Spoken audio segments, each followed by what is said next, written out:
Bonjour, nous sommes le jeudi 28 mai, nous allons travailler aujourd'hui sur les plantes bio-indicatrices. Donc vous avez une activité à faire, l'activité 2. Alors je vous demandais de lire l'article et de répondre aux questions. Donc plantes bio-indicatrices, comprendre un sol par son couvert végétal.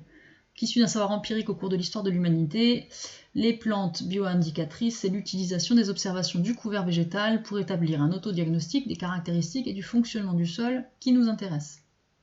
Cette observation simple dans sa mise en œuvre est d'autant plus intéressante qu'elle s'applique autant à un potager d'un particulier que pour une mise en culture agricole. Donc le principe, les plantes bio-indicatrices, c'est d'abord un énorme réservoir de graines de différentes variétés dans le sol. Ces graines ne germent pas tant que les conditions spécifiques à leurs caractéristiques ne sont pas réunies. Elles sont dites en dormance. Selon l'état du sol, certaines variétés vont sortir de cette dormance pour germer. C'est ce que l'on appelle la levée de la dormance.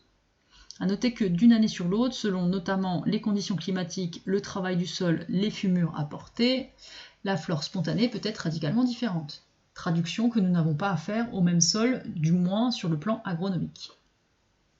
Cette flore est constituée de différentes espèces que l'on qualifiera de plantes bio-indicatrices. Leurs besoins spécifiques ayant été préalablement définis, elles permettront de donner des indications sur le sol, donc sa texture, la granulométrie des particules réparties en 3 catégories, argile, limon et sable, son pH, les pratiques humaines présentes ou passées, donc par exemple un sol labouré, piétiné, etc. L'activité des micro-organismes, bactéries, champignons, qui rendent assimilables les éléments du sol par les plantes. Ce que l'on doit retenir, les plantes bio-indicatrices sont un outil de diagnostic donnant l'état du fonctionnement d'un sol à un moment donné. À noter que ces observations peuvent traduire tout autant par une perturbation qu'un équilibre. La recherche d'un dysfonctionnement n'est pas une finalité en soi. À ce jour, environ 150 plantes bio-indicatrices ont été étudiées sérieusement. Il y existe 3 types de plantes, celles qui indiquent un excès, celles qui indiquent une carence et celles qui servent d'indicateur de la vie microbienne du sol.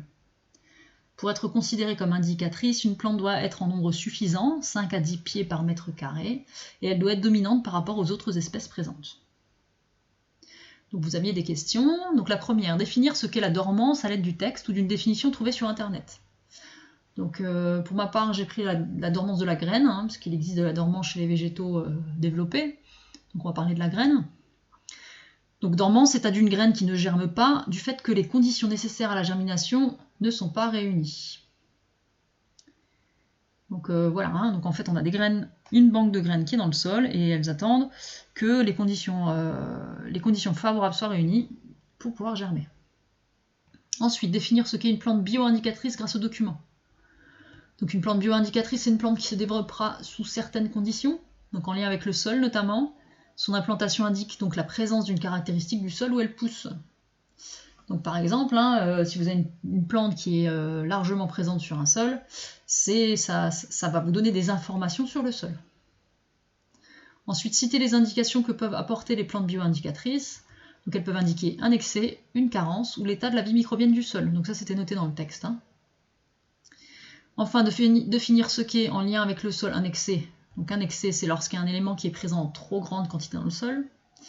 Une carence, c'est l'inverse. C'est quand l'élément est présent en trop faible quantité. Ensuite, je vous demandais d'effectuer des recherches et donner les caractéristiques des sols dont les plantes bio-indicatrices suivantes sont présentes. Donc j'ai pris 4 plantes qui peuvent être présentes sur vos parcelles.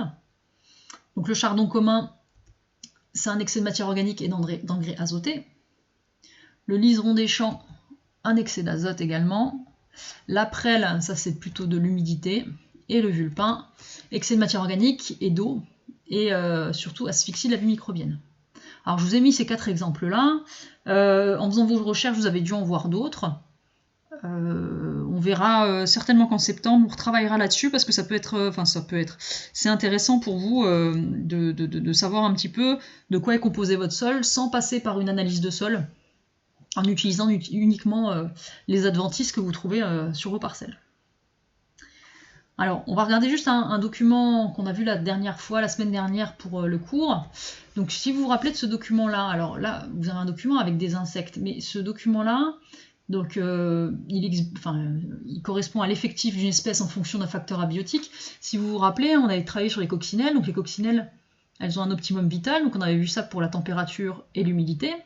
Il y a des seuils de tolérance où l'animal est présent mais en moins grande quantité, ils se développent, ils se multiplient pas forcément beaucoup, et puis il y a des facteurs d'incompatibilité. Bah, dites-vous que pour les plantes, c'est pareil. Par exemple, si on prend la prêle, donc la prêle, elle pousse dans les milieux humides. Donc si vous avez un milieu sec, la prêle, elle ne sera pas présente, donc il y aura incompatibilité. Un milieu légèrement humide, on peut en rencontrer quelques-unes, et un milieu très humide, on en rencontrera beaucoup. Il y a un optimum vital qui est intéressant. Alors, pour les plantes bio-indicatrices, cet optimum vital-là, la plage, elle est réduite, elle est assez restreinte, et c'est ce qui nous permet d'être assez précis avec les plantes bio-indicatrices.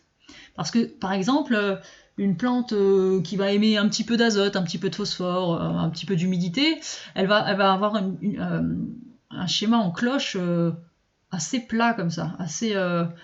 en fait, votre plante, elle sera présente tout le temps, en fait. Alors que si vous avez une plante qui est vraiment très exigeante par rapport à un facteur, par exemple la prêle qui a besoin d'humidité, beaucoup d'humidité, vous aurez une cloche qui sera beaucoup plus fine. Et c'est ce qui va dire que la prêle, justement, c'est une espèce bio-indicatrice. Elle aime vraiment les milieux humides.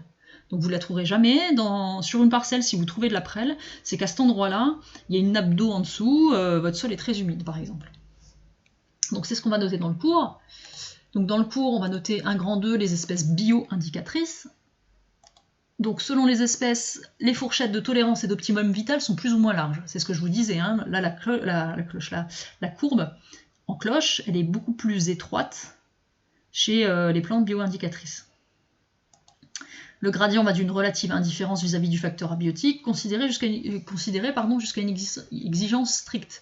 C'est-à-dire que quand le facteur abiotique n'est pas très important, vous aurez une cloche assez plate, et quand l'exigence est stricte, vous aurez une cloche assez fine comme ça. Mais ça, on verra en cours en direct en septembre, hein, ce sera peut-être plus clair. Une espèce qui est exigeante vis-à-vis d'un facteur abiotique peut servir d'indicateur, on parlera d'espèces bio-indicatrices. Et donc c'est le cas, on va mettre 2 exemples, par exemple le chardon et le liseron, sol riche en matière organique et en azote, donc chardon et liseron, hein, sur vos parcelles en général on en trouve beaucoup, parce qu'en fait, on a tendance à enrichir les sols, on épand du lisier, du fumier, et on met de l'ammonitrate assez régulièrement dans les parcelles, pour être sûr que les végétaux, enfin les cultures qui vont s'implanter vont avoir une belle croissance au niveau des feuilles, une bonne photosynthèse, et qui dit bonne photosynthèse dit bon stockage de matière organique dans les graines, quoi. Et on a la prêle, hein, je vous ai mis la prêle, le sol humide. Voilà, donc... on s'arrête là, la semaine prochaine vous êtes en stage. Donc voilà, bon stage, bonnes vacances à vous. On se revoit donc en septembre. Donc tous les cours qu'on a fait pendant le confinement, vous les conservez bien, et en septembre on les reverra rapidement, mais on reverra les points pour voir ce que vous avez compris, pas compris, voir ce qui tombera éventuellement en CCF. On prendra un bon mois pour se remettre à jour par rapport à tout ça. Et puis on poursuivra ce chapitre-là sur les êtres vivants et leur lien avec le climat et le sol. Voilà, donc bonnes vacances à vous, profitez bien pour vous reposer, et puis en septembre on se revoit. À bientôt, au revoir.